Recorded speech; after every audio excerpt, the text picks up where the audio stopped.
بسم اللہ الرحمن الرحیم الحمدللہ رب العالمین والصلاة والسلام علی سید الانبیاء والمرسلین۔ قرآن پاک کو ہم صحیح مخارج کے ساتھ پڑھنا سیکھ رہے تھے۔ سبق نمبر 11 تک ہم پڑھ چکے تھے۔ آج انشاءاللہ عز و جل سبق نمبر 12 پڑھیں گے۔ سبق نمبر 12 ہے نون ساکن اور تنوین یعنی اظہار و اخفاء کے بارے میں ہے۔ اس میں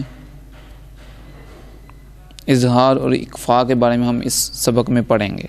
اظہار کیا ہوتا ہے اور اخفاء کیا ہوتا ہے۔ اس میں آپ کو چند باتیں ذہن میں رکھنی ہوں گی۔ سب سے پہلی بات تو یہ ہے کہ آپ کو پتہ ہونا چاہیے نون ساکن کیا ہوتا ہے۔ نون ساکن کیا ہوتا ہے میں نے آپ کو پچھلی بھی 2-3 ویڈیوز میں بتایا ہے کہ ساکن حرف کی پہچان کیسے ہمیں پتہ چلے گا کہ ساکن حرف کون سا ہے۔ میں نے آپ کو بتایا تھا کہ جس حرف کے اوپر جزم آ جائے، جس حرف کے اوپر جزم آ جائے وہ حرف کیا ہو جاتا ہے؟ ساکن ہو جاتا ہے۔ اب میں کہوں کہ لام ساکن، لام کے اوپر جزم آ گئی۔ نون ساکن کہوں، کسے کہتے ہیں؟ تو نون کے اوپر اگر جزم آ جائے تو وہ نون ساکن ہوگا۔ یا ساکن، یا کے اوپر جزم آ جائے تو وہ پھر یا ساکن ہوگا۔ ٹھیک ہے نا؟ ایسے ہی ہر حرف ساکن کب ہوگا؟ جب اس کے اوپر جزم آ جائے گی۔ نون ساکن یعنی نون کے اوپر اگر جزم آ جائے۔ اور تنوین، تنوین ہم نے پڑھا تھا 2 زبر 2 زیر اور 2 پیش کو ہم تنوین کہتے ہیں۔ تو اب ہم اس میں پڑھتے ہیں پہلے اظہار۔ اظہار کیسے کہتے ہیں؟ اظہار اردو میں ہے اظہار کہہ سکتے ہیں، باقی عربی میں ہوتا ہے الضاء کا تلفظ ادا ہونا چاہیے۔ اظہار کیسے کہتے ہیں؟ نون ساکن یا تنوین کے بعد حروف حلقی میں سے کوئی حرف آ جائے۔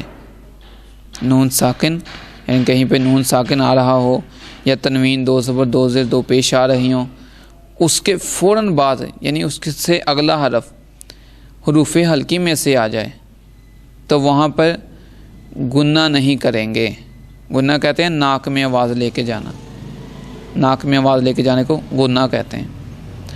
تو جب بھی نون ساکن یا تنوین کے بعد حروف حلقی میں سے کوئی حرف آ جائے گا تو ہم وہاں پہ گنہ نہیں کریں گے۔ اب حروف حلقی کون سے ہیں؟ حروف حلقی 6 ہیں: حمزہ، ہا، عین، حا، غین، خا۔ حروف حلقی 6: حمزہ، ہا، عین، حا، غین، خا۔ ٹھیک ہے نا؟ اگر ان میں سے کوئی حرف آ جائے گا تو وہاں پہ ہم گنہ نہیں کریں گے۔ اب ہے اخفاء۔ نون ساکن یا تنوین کے بعد حروف اخفاء میں سے کوئی حرف آ جائے تو وہاں پہ گنہ کر کے پڑھیں گے، یعنی وہاں پہ ناک میں آواز لے کے جائیں گے ہم۔ اب حروف اخفاء کتنے؟ وہ 15 ہیں: تا، ثا، جیم، دال، ذال، ذا، سین، شین، صاد، ضاد، طا، ظا، فا، قاف اور کاف۔ ٹھیک ہے نا؟ اس طرح یہ 15 حروف ہیں۔ نون ساکن اور یا تنوین کے بعد ان میں سے کوئی حرف اگر آ جائے تو وہاں پہ ہم گنہ کر کے پڑھیں گے، یعنی ناک میں آواز لے کے جائیں گے۔ جیسے اب ہم سبق پڑھیں گے تو آپ کو سمجھ آ جائے گی۔ سبق میں پہلا ہی حرف دیکھیں، اگر میم اور نون، مین۔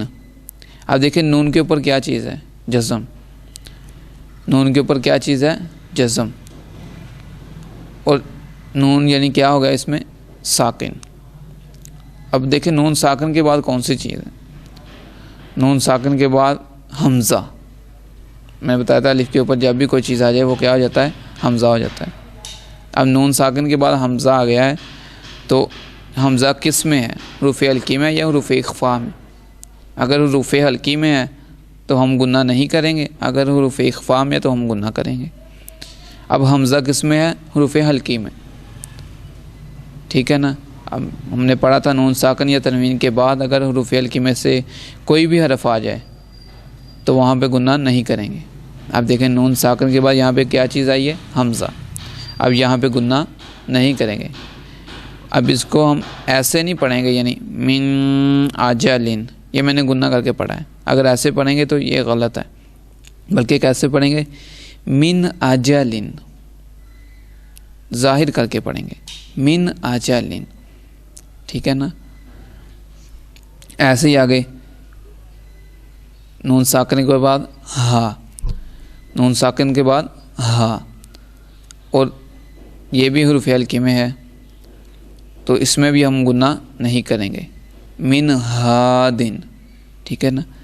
ایسے ہی آگے عین، من علاقین، من حکیم، من غفور، من خوف، ٹھیک ہے نا؟ یہاں تک انہوں نے حروف ہلکی کے لکھے ہوئے تھے، پہلے میں حمزہ، دوسرے میں ہا، عین، حا، قائن اور خا۔ اب دیکھیں اس سے اگلے میں نون ساکن کے بعد کون سا حرف ہے؟ تا۔ تا ہم کس میں ہے؟ اب حروف اخفاء میں، اور ہم نے پڑھا تھا نون ساکن یا تنوین کے بعد اگر حروف اخفاء میں سے کوئی حرف آ جائے تو وہاں پہ ہم غنہ کر کے پڑھیں گے۔ اب یہاں پہ غنہ ہم کریں گے فمن تابع، فمن تابع، یعنی ناک میں آواز کو لے کے جائیں گے، فمن تابع نہیں پڑھیں گے، فمن تابع، ناک میں آواز کو لے کے جائیں گے۔ تو اللہ تعالیٰ سے دعا گو ہیں کہ اللہ تعالیٰ ہمیں صحیح معنی میں قرآن پاک پڑھ سمجھنے اور پھر اسی کے مطابق پڑھنے کی توفیق عطا فرمائے، اور اس کو آپ نے یاد بھی رکھنا ہے۔ ہم انشاءاللہ عز و جل آئندہ سبق میں اس تختی کو پڑھیں گے۔ اللہ تعالیٰ ہمیں صحیح معنی میں قرآن پاک پڑھنے کی توفیق عطا فرمائے، آمین بجاہ النبی الامین صلی اللہ تعالیٰ علیہ وآلہ وسلم۔